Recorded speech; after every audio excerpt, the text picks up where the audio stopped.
I thought the defence had a good day today. They had two very strong witnesses, and the behaviour of the prosecution seems to become more extreme. The prosecuting counsel adopts a very heckling and bullying tone of the witnesses, tries to disorient them, tries to use little procedural tricks like referring to a single page of a particular document and the thousands of pages of documents they've been given, and then berates them for not knowing exactly what that page says, or for not having referred to it in their evidence.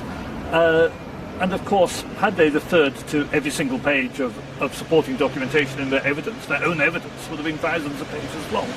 So these are kind of tricks by the prosecution to disconcert the witnesses, and some witnesses we've seen have been disconcerted by these prosecutorial tricks.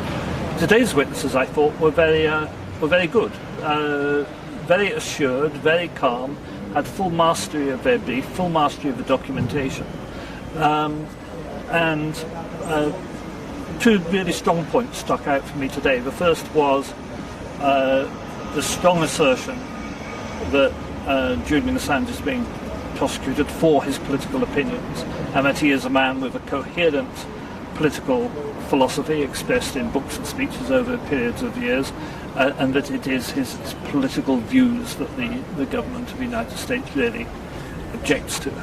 And the prosecution's attempts to shake that by arguing in essence that as his political views do not entail support for a particular political party, they're not political, I thought were very weak, and I don't think will have impressed the judge or the court, and certainly didn't impress anybody watching. The second point this afternoon was that the attack on WikiLeaks is a part of a wider attack on journalism, a wider attack on freedom of the media, and Mr. Timms put that over very, very well, and particularly expanded on the fact that the prosecution is just not telling the truth when it says that the charges are limited, that they don't include possession, they only include hacking, and they only include publication of names of informants. And I thought those arguments were disposed of very well. It was made very plain that these are much wider charges, that the charges in the indictment are much wider than the claims made by the Justice Department as to what those charges contain. And in fact, these charges would criminalise a wide range of journalistic activity. So I thought that also came across very well. There was much more. We heard an absolutely full day of evidence, so I could talk much more, but those are the 2 points that particularly came over strongly to me. A good day. And I think that, Trevor Timm was very strong in saying that even the publication of names was not illegal because it was protected under the First Amendment. It's a question of editorial decision, and the United States should not have the right to make editorial decisions on newspapers and journalists. Yeah, that's absolutely right. He said that there was a difference between editorial responsibility and responsible behaviour, or even good and bad behaviour, and legal and illegal behaviour. Of course, this is even leaving aside the entire question as to whether it was WikiLeaks that released the names or whether it was somebody else that first released the names. But those names having been released, as he explained, there is no test of harm in the First Amendment.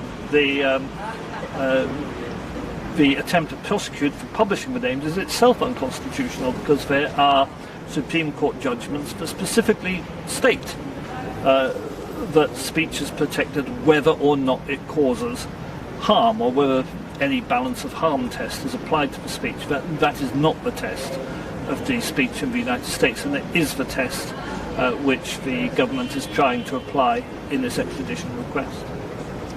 And of course there's the statement from the State Department under oath in the Chelsea Manning case that they did not find anyone that had been harmed by these documents.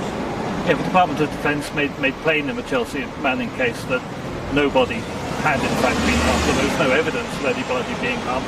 And of course, for those of us in the real world who have been dealing with these issues for a number of years, we've had every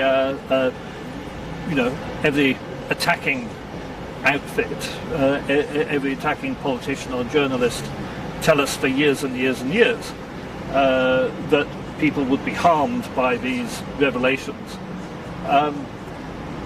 But they've never been able to come up with a single name of anybody who was harmed.